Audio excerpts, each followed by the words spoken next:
Hi friends, welcome to Nahash media. இன்னைக்கு நம்மளுடைய சேனல்ல சூப்பரான ஒரு ப்ராடக்ட் பார்த்துடலாம். என்ன ப்ராடக்ட்? நேற்று நாங்கள் திருச்சி போகிறோம் அப்படின்னு சொல்லியிருந்தோம். ஸோ டிவி வந்து புது டிவி வாங்கியாச்சு.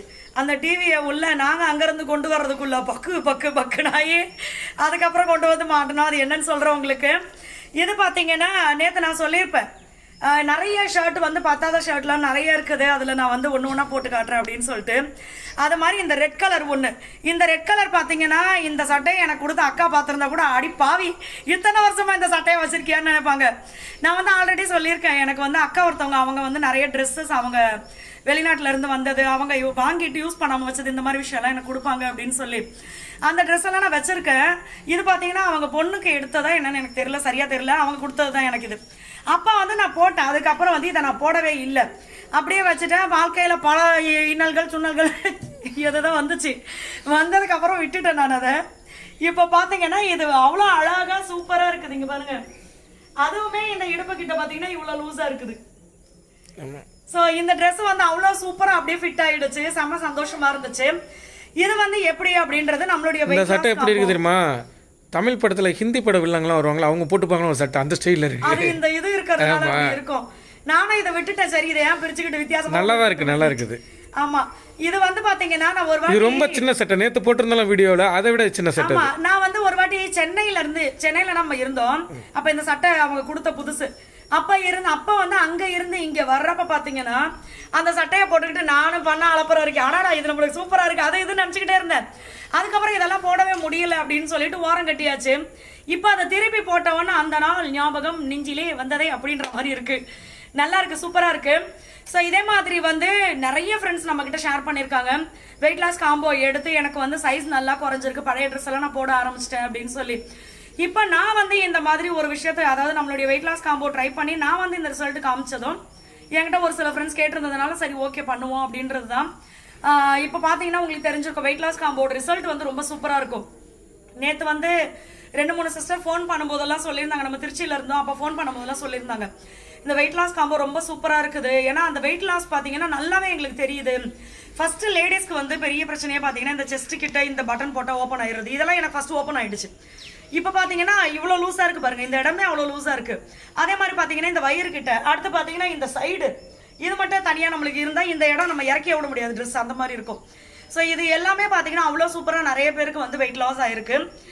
இன்னொன்று வந்து நிறைய ஃப்ரெண்ட்ஸ் கேட்கறது வந்து சிசர். எனக்கு இதில் தான் ரொம்ப மிச்சம் என்னன்னாக்க, புதுசாக ட்ரெஸ் எடுக்க வேண்டிய கிடையாது, ஏற்கனவே பழசு போட்டதெல்லாம் வீட்டில் இருக்கு, எல்லாம் சின்ன சின்னதான். மகி கிட்ட நான் எப்பவுமே சொல்லுவேன், எனக்கு வந்து இந்த ட்ரெஸ் எடுத்து அதில் போடுற காசு, இந்த அதாவது திருப்பி பல மடங்கு திருப்பி வராது அப்படின்ற விஷயத்துலலாம் காசு போடுறதுக்கு எனக்கு ஒரு மாதிரி இருக்கும்.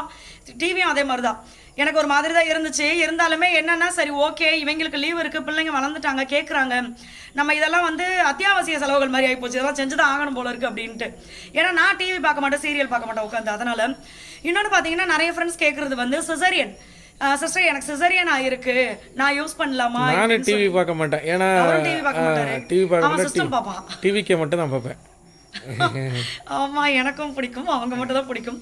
அடுத்தது பாத்தீங்கன்னா அதுதான் சிசரியன். இப்போ எனக்கு பாத்தீங்கன்னா நிறைய ஃப்ரெண்ட்ஸுக்கு தெரியும், எனக்கு காரண்யாவும் சிசரியன் தான். சாய் தேவ் பாத்தீங்கன்னா பாப்பா நிறைய ட்விஸ்ட் அடிச்சு சிசரியன் ஆச்சு. அந்த இது எல்லாமே பார்த்தீங்கன்னா நம்மளுக்கு அந்த நேரத்தில் வந்து குழந்தை பிறந்ததுக்கு அப்புறம் நிறைய இருக்குது, தூக்கம் கெடும், டிப்ரெஷன் ஆகும். நம்ம வந்து ஃபீடிங் பண்ணணுன்றதுனால சாப்பிடுவோம், இன்னொன்று ஃபீடிங் பண்ணுறதுனால சாப்பிடுவோம், பசி எடுக்கும், செம்மையாக பசி எடுக்கும், நல்லா சாப்பிடுவோம். அந்த நேரத்துலலாம் தயவுசெய்து கண்ட்ரோலே பண்ணாதீங்க. ஏன்னா வந்து குழந்தை எனக்கு இப்போ தான் 15 நாள் ஆச்சு பிறந்து, நான் வந்து இது வெயிட் லாஸ் பவுடர் எடுத்துக்கவா அப்படின்லாம் கேட்குறாங்க. நான் உங்ககிட்ட சொல்றது 15 நாள் தானே ஆச்சு, நல்லா சாப்பிடுங்க அப்படி சொல்லுவேன். நம்ம வியாபாரத்துக்காக யாரையும் நீங்க வாங்குங்க அப்படிலாம் சொல்ல மாட்டோம். 15 நாள் தான் ஆச்சுன்னா அதுக்குள்ள நீங்க வெயிட் லாஸ்ல எல்லாம் ஃபோக்கஸ் பண்ணாதீங்க, நல்லா சாப்பிடுங்க ஃபர்ஸ்ட். கொஞ்ச நாள் ஆகட்டும், ஒரு 3 மாசம் 4 மாசம் ஆகட்டும், அதுக்கப்புறமாவது நீங்க ட்ரை பண்ணலாம். ஏன்னா 6 மாசம் ஆச்சுன்னா குழந்தைக்கு வந்து நம்ம வந்து எதனா ஃபுட் எல்லாம் இன்ட்ரோடியூஸ் கொடுக்க ஆரம்பிச்சிரும். அதனால நான் அப்படிதான் சொல்லுவேன். அதனால நீங்களும் வந்து நேற்று தான் குழந்தை பிறந்துச்சு, இன்னைக்கு வெயிட்டா இருக்குன்றத நினைச்சு ஃபீல் பண்ணாதீங்க தயவு செய்து. குழந்தை பிறந்தவொடனே டெலிவரி ஆனவொடனே ஃபர்ஸ்ட் கவலை, ஆடாடா நம்ம இப்படி வெயிட் போட்டு. அபி வந்து பாத்தீங்கன்னா 75 கிலோ இருந்தா, காருண்யா பிறந்தப்ப 84 கிலோ வர்ற மாதிரி இருப்பேன். அங்க இருந்து 54க்கு வந்தா, அப்படி இருந்து 54க்கு வந்தா. அப்ப வந்து நம்மளுடைய சேனல்ல வந்து வெயிட் லாஸ்லாம் நான் போட்டு காமிச்சிட்டே இருப்பேன். அடுத்தது பாத்தீங்கன்னா சாய் பிறந்தப்ப வந்து 74 இருந்தேன். அதுக்கப்புறம் அப்படியே கொஞ்சம் கொஞ்சமா குறைஞ்சு அந்த ரிசல்ட் எல்லாமே நான் அதுல ஷேர் பண்ணிருப்பேன். அதுக்கப்புறம் திருப்பி இந்த ஊருக்கு வந்ததுக்கு அப்புறம் பாத்தீங்கன்னா உண்மையாவே சொல்றேன், வீட்டை கட்டிப்பாரு, கல்யாணத்தை முடிச்சு பாரு. கல்யாணம் கூட ஈஸியா முடிச்சு போச்சு, வீடு கட்டுறதுல பல தடங்கல்கள். என்னை விட கனமாயிட்டா இங்க வந்து வெயிட் அது என்னை விட அது எனக்கு கிண்டல் பண்ணுவேன். ஆமா, அப்படி வந்து நல்லா உடம்ப ஏத்தி வச்சிருந்தேன். அதே மாதிரி வீடு கட்டும் போது பாத்தீங்கன்னா வீட்டுல அதிகமா சமைக்கிறது இல்ல, வெளியில போய் சாப்பிடுறது, இந்த மாதிரிதான் நிறைய 3 வேளையும் சாப்பிடுற மாதிரி ஆயிடுச்சு. அந்த மாதிரிலாம் இருந்துச்சு. மனக்கவலைகள்லயே பாத்தீங்கன்னா பல நாள் சமைக்கவே மாட்டேன். இவரும் என்னுடைய இதை புரிஞ்சுக்கிட்டு சரி விடுப்பா அப்படின்னு சொல்லுவாரு. ஆனா இப்ப பாத்தீங்கன்னா உண்மையாவே எனக்கு வந்து மற்ற பிரச்சனைகள் எல்லாம் முடிஞ்சு என்னை பத்தி நான் யோசிப்பேன், என் பிசினஸ் பத்தி யோசிக்கிறது.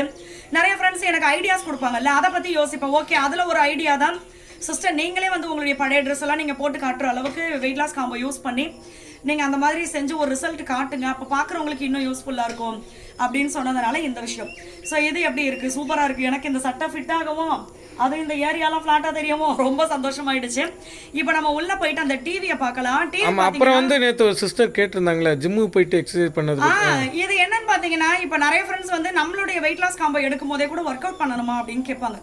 ஃபர்ஸ்ட் வந்து ஒர்க் அவுட் வேண்டியது இல்லை. நம்மளோட வெயிட் லாஸ் காம்போ எடுக்கும்போது நீங்க ஒர்க் அவுட் பண்ணணும் அப்படின்ற அவசியமே கிடையாது. யாருமே ஒர்க் அவுட்டும் பண்ணல நம்மளுடைய வெயிட் லாஸ் காம்போ எடுக்கிறவங்க. எல்லாம் பிஸி லைஃப் ஸ்டைலு, நாங்கள் வந்து ஒர்க் அவுட்லாம் பண்ண முடியாது அப்படிதான் சொல்லுவாங்க.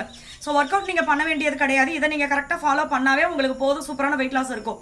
இன்னொன்று பார்த்தீங்கன்னா, ஒரு சில ஃப்ரெண்ட்ஸ் நம்மளுக்கு சொல்லும்போது சொல்லுவாங்க, வெயிட் உங்களுக்கு எப்படிங்க ஏறுச்சு அப்படின்னு சொல்லும்போது அவங்க என்ன சொல்லுவாங்கன்னா, நான் வந்து ஜிம்முக்கு போயிட்டு இருந்தேன், விட்டுட்டேன், ஜிம்முக்கு போகிறத டோட்டலாக விட்டுட்டேன், அதுக்கப்புறம் எனக்கு வெயிட் போட்டுச்சு அப்படின்னு சொல்லுவாங்க. இது வந்து நீங்கள் எக்ஸசைஸ் பண்ணி விட்டது அப்படின்றத ஃபுல் ரீசன் நம்ம சொல்ல முடியாது. ஃபர்ஸ்ட் ஒரு ரீசன் என்னன்னா, எக்ஸசைஸ் பண்ணும்போது நீங்கள் கண்ட்ரோலாக இருந்திருப்பீங்க, அதுக்கப்புறம் கண்டதையும் சாப்பிட ஆரம்பிச்சிருப்பீங்க, ஒன்று இருக்கலாம். இன்னொன்று பார்த்தீங்கன்னா, இப்போ நீங்கள் வெயிட் லாஸ் பண்ணணும் அப்படின்னா ஒர்க் அவுட் கண்டிப்பாக பண்ணியே ஆகணுமா அப்படின்னா அப்படிலாம் கிடையாது. இப்போ நம்மளோட ஃபுட்டு எடுக்கிறவங்க எல்லாருமே பார்த்தீங்கன்னா ஒர்க் அவுட் ஒருத்தரும் பண்ணுறதே கிடையாது. ஆனால் சூப்பரான ரிசல்ட் மட்டும் கொடுத்துருவாங்க. இன்னொன்று பார்த்தீங்கன்னா, ரொம்ப ஒர்க் அவுட் பண்ணிட்டு, அதாவது நல்லா தம்பிள்ஸ் தூக்கி நல்லா ஹெவி வெயிட்லாம் தூக்கி நல்லா ஒர்க் அவுட் பண்ணிட்டு திடீர்னு விட்டுட்டு என்னால் பண்ணவே முடியல அப்படின்னு விட்ட ஃப்ரெண்ட்ஸ் எல்லாம் பார்த்தீங்கன்னா, நம்ம கிட்ட சொல்றது வந்து அந்த ஃபேஸ் வந்து எனக்கு ரொம்ப மாறி போச்சு, அந்த ஒரு இளமையான தோற்றம் அப்படின்ற மாதிரி இல்லாமல் இப்போ என்னவோ என்னோட ஃபேஸ் வேற மாதிரி இருக்கு அப்படிலாம் சொல்லுவாங்க. நான் அப்பதான் ஒரு விஷயம் சொல்லுவேன், நீங்க வந்து எல்லாமே நம்மளுக்கு வந்து நீங்க ஒர்க் அவுட் பண்ணும்போது நல்லா டைட் ஆகும், நம்மளுடைய பாடி பார்த்தீங்கன்னா டைட் ஆகும். இப்போ ரொம்ப லூஸ் ஸ்கின் இருக்கிறவங்களுக்கெல்லாம் பார்த்தீங்கன்னா நீங்க ஒர்க் அவுட் பண்ணுங்க, டைட் ஆயிடும், ஸ்கின் டைட் ஆகும் அப்படின்னு சொல்லுவாங்க. அந்த மாதிரி பண்ணி பண்ணி நீங்க நல்லா டைட் பண்ணி வச்சிருப்பீங்க. இப்போ நீங்க சுத்தமா எதுவுமே பண்ணாம விட்டுட்டு ஒர்க் அவுட்டும் பண்றது இல்லை, நம்ம எல்லாத்தையுமே வாங்கி வாங்கி சாப்பிட்டுட்டு இருக்கோம், எதுலையுமே கண்ட்ரோல் இல்லை அப்படின்னா அந்த மாதிரி ஆயிருக்கும். மஸ்குலர் டிஸார்டர் நிறைய யூடியூப்ல பாத்தீங்கன்னா ஹீரோ ஹீரோயின்ஸ்லாம் எக்ஸசைஸ் பண்ணிட்டு விட்டதுக்கு அப்புறம் அவங்களோட ஃபேஸ் வந்து ஒரு மாதிரி இருக்கும், அது வீடியோவே போட்டிருக்காங்க. அதனால பாத்தீங்கன்னா ரெண்டு விஷயம், நீங்க வந்து வெயிட் லாஸ் பண்ணணும் அப்படின்னு நினைக்கிறீங்கன்னா இப்போ நம்மளோட வெயிட் லாஸ் காம்போ எடுத்தாவே போதும், உங்களுக்கு வெயிட் லாஸ் ஆயிடும், அது போதும். ஏன்னா அதுதான் நம்மளுக்கு வந்து அதிக கண்ட்ரோலா இருக்கணும், உங்களுக்கு ஃபுட்லயே கண்ட்ரோல் ஆயிடும், வெயிட் லாஸ் சூப்பர் ஆயிடும், ஃபேஸும் அடி வாங்காது. இல்ல நீங்க வந்து இந்த இப்படி எல்லாம் காமிச்சா நல்லா கண்டுகண்டா நல்லா இங்கெல்லாம் சும்மா நிற்கும் போதே பாத்தீங்கன்னா நம்மளுக்கு பார்த்தோன்னே பயம் வரல, ஆனா பெரிய ஆளா இருக்காங்களே அப்படின்னு. அந்த மாதிரி இங்கெல்லாம் நம்ம சும்மா நிற்கும் போதே பாத்தீங்கன்னா ஒரு மாதிரி தெரியும்ல, அந்த மாதிரி எல்லாம் உங்களுக்கு வேணும், அப்படியெல்லாம் நீங்க ஸ்ட்ராங் ஆகணும், மசில் போடுறதா அதெல்லாம் நீங்க இன்க்ரீஸ் பண்ணணும் அப்படின்னா நீங்க ஜிம் போகலாம், அவ்வளவுதான். மற்றபடி ஆனா என்னன்னா, எல்லாருமே ஒரு குறிப்பிட்ட வயசுக்கு அப்புறமா நார்மலா ரொம்ப ஒல்லியா இருக்கீங்கன்னா கூட கொஞ்சம் கொஞ்சம் நீங்க ஒர்க் அவுட் பண்றது வந்து நம்ம மனசுக்கு உடம்புக்கு எல்லாத்துக்குமே சந்தோஷமா இருக்கும். ஸோ இதுதான். ஆனா நீங்க வெயிட் லாஸ் பண்ணணும்னு நினைச்சீங்கன்னா நம்மளோட வெயிட் லாஸ் காம்போ போதும், சூப்பரா வெயிட் லாஸ் பண்ணிடலாம். ஏன்னா எனக்கெல்லாம் ஒர்க் அவுட் பண்றது டைம் இல்லை, எல்லாத்தையும் வாங்கி வச்சிருக்கான், ஒன்றும் பண்ண முடிய மாட்டேங்குது. இப்போ டிவியை பார்த்துடலாமா? இதுதான் இப்போ நம்ம புதுசா வாங்கின டிவி. அந்த டிவி மாதிரியே இருக்கு, கேமரால பார்த்தா தமாத்துண்டா தெரியுது. ஆமா, அது பழைய டிவி வந்து பாத்தீங்கன்னா அதுவும் புது டிவி தான், 3 வருஷம் தானே ஆகுது. அது 55 இன்ச்சு, இது 65 இன்ச்சு. இது தமாத்துண்டு அப்படின்னா என்னன்னு கேட்பீங்க? சின்னோண்டு. இதை வந்து நான் விளையாட்டு பேசி பேசி எனக்கு பழக்கம் ஆயிடுச்சு. இப்போ இந்த டிவி பார்த்தீங்கன்னா ஃபர்ஸ்ட் நம்ம வச்சிருந்தது வந்து 55 இன்ச்சு. நேற்று வந்து நம்ம அது மாதிரியே தான் வாங்கிக்கலாம் அப்படின்ட்டு போனது. அதுக்கப்புறம் பார்த்தீங்கன்னா 55 இன்ச்சு 65 இன்ச்சு பக்கத்தில் மாட்டி வச்சிருந்தாங்க. அப்போ அதோட இதை கம்பேர் பண்ணும்போது இது நம்மளுக்கு பெருசாக தெரிஞ்சுதா, இந்த பிக்சர் குவாலிட்டி எல்லாமே சூப்பராக இருந்துச்சு. எனக்கு கொஞ்சம் இந்த இதுல எல்லாம் இன்ட்ரெஸ்ட் நிறையா இருக்கும். டிவி பார்க்க மாட்டேன், எனக்கு இந்த electronic item, speakers, home theatres இதில் இன்ட்ரெஸ்ட் அதிகம் எனக்கு. ஆமாம், அது மாதிரி இவருக்கு இன்ட்ரெஸ்ட் அதிகம், வாங்கி வைப்பாரு. ஆனால் அதுவும் பார்க்க மாட்டாரு, கேட்க மாட்டாரு, உள்ள கம்ப்யூட்டரில் போய் வேலை பார்த்துக்கிட்டு இருப்பாரு. இன்னொரு டிவி பாத்தீங்கன்னா கீழே இருக்கு, அந்த 55 இன்ச் அதை காட்டுறேன் இருங்க. இதான் நம்ம அந்த 55 இன்ச் ஆல்ரெடி யூஸ் பண்ணிட்டு இருந்தோமே அது. நானா உண்மையாவே பாத்தீங்கன்னா இந்த டிவி எல்லாம் மகி ஃபர்ஸ்ட் வாங்கும்போது ரொம்ப எதிர்த்தாலே நான் தான், வாங்கவே வாங்காத இந்த டிவி அப்படின்னு சொல்லி. இந்த டிவின்னு இல்லை, இந்த மாதிரி பெரிய ஸ்கிரீன் வச்சது இந்த மாதிரி டிவி. எனக்கு என்னன்னா அந்த பாக்ஸ் டைப்ல இருக்கும் பாத்தீங்களா, அந்த டிவி தான் பிடிக்கும். ஏன்னா அது வந்து ரொம்ப வருஷம் நம்மளுக்கு ரிப்பேர் அது சிஆர்டி மானிட்டர் அது இப்போ கிடைக்கல. அது வந்து ரிப்பேரே ஆகாது, உழைக்கும். ஆனா இப்பெல்லாம் பாத்தீங்கன்னா அந்த டிவி வரவே மாட்டேங்குது. எங்க போய் பார்த்தாலும் இவ்வளோண்டா இருந்தாலும் இந்த டிவி தான், இவ்வளோ பெருசா இருந்தாலும் இந்த டிவி தான். இதுல 75 இன்ச்சு 100 இன்ச்சு வரைக்கும் எல்லாம் காட்டுறாங்க. அந்த டிவிலாம் 15-20 வருஷம் வரைக்கும் ஓடுது. இது 2 வருஷம் தான் கேரண்டி. அதுக்குள்ள பாருங்க. ஆனா என்னன்னா அந்த டிவி வந்து ரொம்ப காசு கம்மியா நம்ம வாங்குவோம், அதிகமா உழைச்சது. இது காசு அதிகமா கொடுக்குறோம், கம்மியா தான் உழைக்குது. இப்போ என்ன ஆயிடுச்சு பாத்தீங்கன்னா அந்த மாதிரி டிவி நம்மளுக்கு கிடைக்கவே மாட்டேங்குது. அப்ப நம்ம மைண்ட் என்னன்னா சரி இதை வாங்கணும், இதை தானே வாங்கிட்டோம், அப்ப அதே மாதிரி இன்னொன்று வாங்கி போட்டுருவோம் அப்படின்ற மாதிரி ஆயிடுது. ஸோ நீங்கள் வந்து டிவிலலாம் இன்வெஸ்ட் பண்ணுறீங்கன்னா கொஞ்சம் நம்மளுக்கு ஒரு சில விஷயங்கள்லாம் முக்கியமான தேவைகள் இருக்கும்ல, அதெல்லாம் முடிச்சுட்டு இந்த மாதிரி விஷயங்கள்லாம் நீங்கள் என்ஜாய் பண்ணிக்கலாம். அவ்வளோதான். இதுதான் நம்ம வாங்கின விஷயம். இது இல்லை மேலே இன்னொரு விஷயம் தெரியுங்களா, இந்த டிவியை நேற்று எவ்வளோக்கு தெரியுமா கேட்டாங்க. சர்வீஸ் பண்ண கொடுத்தோம், சர்வீஸ் பண்ண முடியாது அப்படின்னு சொல்லிட்டாங்க. டிஸ்பிளே மாற்றுறதுக்கு 18,500 அங்கே சொன்னாங்க. அதனால இதை நாங்கள் சரி நீங்களே எடுத்துக்கிறீங்களான்னு கேட்டதுக்கு 500 ரூபாய்க்கு எடுத்துக்குவேன்னு சொன்னாங்க. நான் சொல்கிறேன் அந்த டிவி இனிமேல் வேஸ்ட்டு பிரயோஜனம் இல்லை, குப்பையில் போடுங்கிறது பேசிட்டு 500 ரூபாய்க்கு ஏன் வாங்கணும் குப்பையில் போடுற டிவி? அப்போ 500 ரூபான்னு சொல்லவும் அட கடவுளேன்னு. ஏன்னா நம்ம வீட்டுக்கு அண்ணன் ஒருத்தவங்க சர்வீஸ் பண்ண வந்தாங்க. அவர் 6,000 அந்த அவங்க என்ன சொன்னாங்கன்னா இது உள்ள இருக்கிற பார்ட் பார்த்தீங்கன்னா அந்த போர்டு அது இதுன்னு இருக்குல்ல, அதெல்லாம் நாங்கள் தனித்தனியாக சேல் பண்ணிப்போம், அந்த மாதிரி இருக்காங்க. நான் அவங்க கிட்ட உங்களுக்கு சொல்கிறேன், அவங்க வாங்கிக்குவாங்க அப்படின்னு சொன்னாங்க. இப்போ எனக்கு என்னன்னா அவங்களுக்கு 500 ரூபாய்க்கு கொடுக்கறதுக்கு ஒன்று இவங்க கிட்ட வாங்கினா வாங்கட்டும், இல்லைனா சும்மாவது நான் யாருக்காவது டிவி சர்வீஸ் பண்ணுறவங்க கொடுத்துருவேன். ஏன்னா உள்ளே இருக்கிறத எடுத்து அவங்க யூஸ் கூட பண்ணிக்கிட்டோம். ஆனால் 500 ரூபாய்க்கு கொடுத்து என்ன பண்ணுறதுன்னு சொல்லி அங்கே இருந்து இந்த டிவியும் அந்த டிவியும் சேர்த்து நாங்கள் தூக்கிட்டு வந்தோம். பக்குன்னு இருந்துச்சு, உடஞ்சிருமோன்னு. அதனால் இதுதான். ஸோ இந்த வீடியோ உங்களுக்கு பிடிச்சிருக்கும் அப்படின்னு நம்புறேன். இதில் என்னடா இருக்குது பிடிக்கிறதுக்குன்னு நீங்கள் கேட்கலாம். இந்த வெயிட் லாஸ் தான் நிறைய ஃப்ரெண்ட்ஸ் சொல்கிறீங்க. இப்போ ரீசெண்டாக நீங்கள் போடுறதுனால எனக்கு அது ரொம்ப யூஸ்ஃபுல்லாக இருக்குது. நிறைய ஆர்டர்ஸ் ஏகப்பட்ட வெயிட் லாஸ் காம்போ பார்த்தீங்கன்னா ஏற்கனவே பார்த்தீங்கன்னா நான் உங்ககிட்ட சொல்லுவேன், ஒருத்தர் யூஸ் பண்ணிட்டு 10 பேர்கிட்ட சொல்லுவாங்க, அவங்க மூலியமாக ஆர்டர் வரும் அப்படின்னு சொல்லி. இப்போ பார்த்தீங்கன்னா என்னுடைய பழைய வீடியோவுக்கும் இப்போ வீடியோக்கும் ரொம்ப டிஃப்ரெண்ட் இருக்குது அப்படின்னு சொல்லிட்டு நிறைய ஃப்ரெண்ட்ஸ் பார்த்தீங்கன்னா ஆர்டர் கொடுக்குறாங்க. ஸோ வெயிட் லாஸ் பண்ணுற வரைக்கும் தான் நம்ம வந்து இதை கண்ட்ரோல் பண்ண போகிறோம். வெயிட் லாஸ் பண்ணியாச்சுன்னா எதை வேணாலும் சாப்பிடலாம், லிமிட்டாக சாப்பிட்டுக்கலாம், அவ்வளோதான். இப்போ நான் பார்த்தீங்கன்னா வெயிட் லாஸ் பவுடர் ஸ்டாப் பண்ணி கொஞ்ச நாள் ஆயிடுச்சு இல்லாமல் ஒரு 10 நாள் 15 நாளைக்கு மேலே ஆச்சு. எனக்கு வந்து அந்த பாடி ஷேப் வந்து அப்படியே தான் இருக்குது. ஆனால் எனக்கு சத்தியமாக சொல்கிறேன், எனக்கு பிடிச்ச எல்லாத்தையுமே நான் தின்னுட்டு தான் இருக்கேன். ஸோ அது மாதிரி தான் நம்ம வந்து கரெக்டாக லிமிட்டாக எடுத்துக்கலாம்.